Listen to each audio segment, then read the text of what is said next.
I want to bring in my political panel for today. Julian Hill is the Assistant Multicultural Affairs Minister. Ben Small is the Shadow Assistant Infrastructure Minister. Welcome to both of you. Happy Thursday. With you. What did you think of that? Look, I think the only person that's running as the alternative Prime Minister in Australia is Angus Taylor. And I guarantee you that the ratings on Angus's plan for the coalition to fix the economy and protect our way of life, those are the ratings that we need to watch, because they're on the up.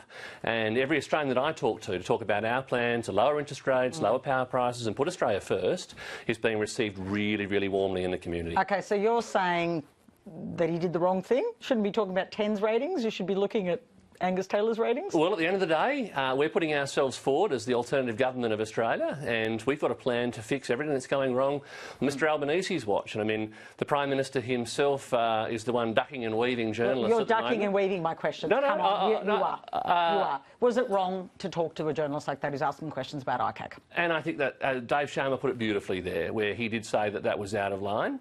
But like I say, I think Australians are focused on the conduct of the two men that currently lead the government of Australia and the alternative government. Prime Minister Albanese refuses to answer questions about his conduct in relation to the podcast we've all seen. It harks back to when he wouldn't admit to falling off a stage and all sorts of things. So I'm very comfortable that Angus conducted himself in that interview as one would expect an alternative Prime Minister of Australia will. The conduct obviously has sparked a lot of discussion. I suppose Kat gets on camera what some of us experience off camera sometimes. Rebukes from all sorts of politics, sides of politics, but it's unbecoming. Oh, it was inappropriate conduct towards a journalist, and look, people get heated, they should say sorry. But let me pick up on the last three words of what Ben said, not the kind of weird key message bit at the start, but well done for saying whatever you were told to say on TV. You said alternative Prime Minister of Australia. The conduct actually, once the apologies made for that workplace exchange, the conduct actually that should be concerning to Australians, if you want to be the alternative Prime Minister of Australia, you have to answer the questions. You're held to a higher standard. This is not one of those silly stunts like we've seen this week where, you know, the opposition want to refer people to the Federal Police or the Corruption Commission for a media headline. This is an active inquiry by the New South Wales Corruption Commission that's received text messages, specific evidence, specific suggestions. He's not a party to the proceedings. They require a specific answer, and that's all the journalist was trying to do, was get an answer to a specific question. A generalised denial when there's specific evidence alleging corruption in Angus Taylor's own branch of the Liberal Party, New South Wales, deserves a specific answer. If, as Ben said, you want to be seen credibly as the alternative Prime Minister. I'll finish on this point.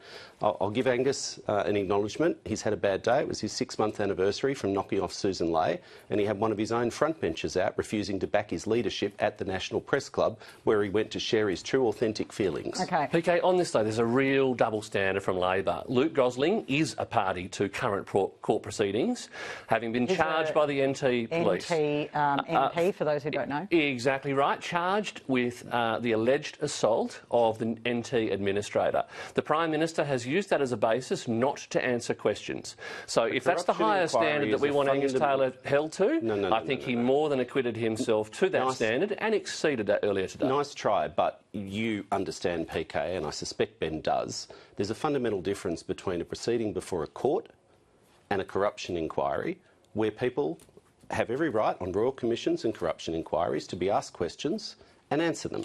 Okay. Right? The prohibition for the criminal justice system on any of us shooting our mouth off is much stronger, and for a good reason. Let me People share with deserve a you fair trial. something that we believe here at the ABC and that I believe individually, which is thankful because it's in combination with my employer, which is that everyone should answer questions. So it strikes me that the Prime Minister hasn't really answered a range of questions about the melons or apologised. It's taken all week. Why not just apologise for the gesture that many people, including many women, as you know, found offensive? We've dealt with this. Sure, let's go back to this every day. It's one of the issues, and I'll go back to ICAC too. I think a collective form of insanity has overtaken the opposition. For whatever reason, some journalists have chosen to pursue this. The Prime Minister apologised weeks ago. Was it for that as well? But you can't apologise for something that didn't happen. Well, but, right? but people have seen it and they think it happened. We're going around in circles. The Japanese embassy ambassador put out a statement today.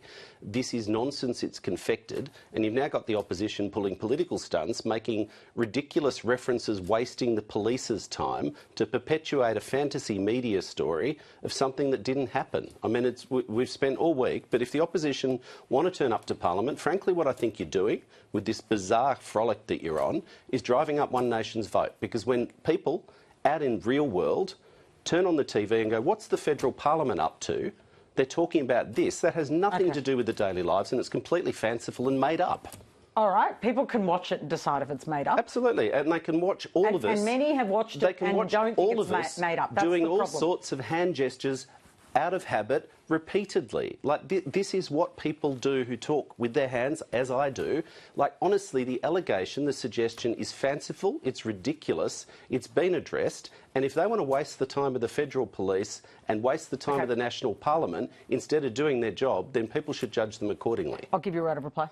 Yeah, I think, look, Albanese set the standard here when he was the opposition leader, and in 2022 he criticised the then Prime Minister for leaking private correspondence between leaders of countries, right? And he said that should be kept private.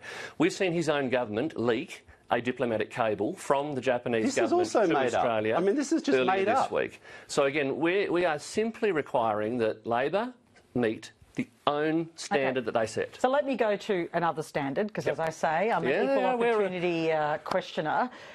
The opposition leader has only said he did not write a cheque for this particular group that was trying to clearly stack and join people up to stack branches and do all sorts of things. He didn't answer the question about deliberations, what he knew, who he'd talked to. Doesn't he need to answer all those questions? Well, look, I think if there was any evidence that existed to suggest impropriety on Angus's part, he would be sitting in ICAC right now.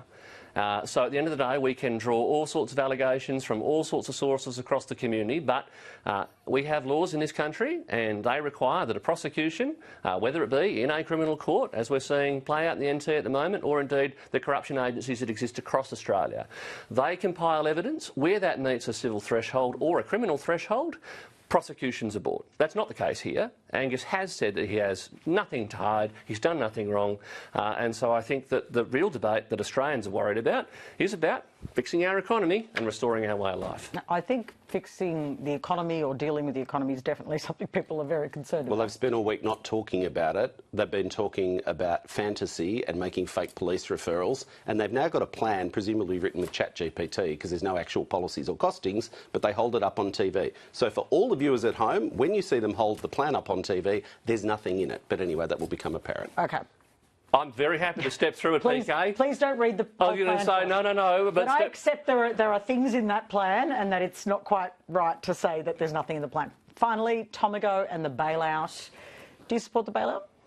Look, this is really a concern to me, because in February this year, in my own electorate, hundreds of people were laid off when the Albemarle Kemerton lithium refinery was shut down. There was no bailout, there was no support, and it was due to high energy prices that have occurred under this government. The Tasmanian workforce just let go in the last month at Bell Bay, no bailout for them. This is the consequence of Albanese's so-called future made in Australia and net zero fantasy. High energy prices are driving industrial activity and the jobs that creates out of this country, and it seems to be a lottery, some sort of sick postcode lottery, as to whether or not you get a taxpayer-funded bailout, as Tomago has, or, like my own constituents, you're left high and dry on the unemployment line. Is that the inconsistency about who gets bailed out? That's a genuine issue, isn't it? No, each proposal, every industrial case needs to be put on its merits. I'll just make 2 points. It's obviously a very important day for the 1,000 workers and their families who now have security, that their jobs are there for the next 10 years. There's a $2.5 billion investment between the Commonwealth and the New South Wales government, complemented by $1.1 billion by the private owner. But this is not an issue just for the town or the region. And this is a really important point. This is a nationally significant industrial facility of aluminium, which is critical to our industrial base. And the world's changed. We saw this in COVID, but even since COVID, with a deteriorating geopolitical situation, security environment, Australia can no longer rely on the just-in-time economy. We have to make more stuff here, and we have to make sure that aluminium, which is critical to so much of the economy, is made here. It's absolutely critical for our defence, strategic and economic needs, and I applaud the New South Wales nationally government significant on partnering with asset us. that's no longer viable. Renewable energy was going to be cheaper to PK, and here we are with a refinery of that national Renewable renewable Julian energy Hill. is cheaper. I say goodbye Thanks, to you both. PK. That's it for Afternoon Briefing.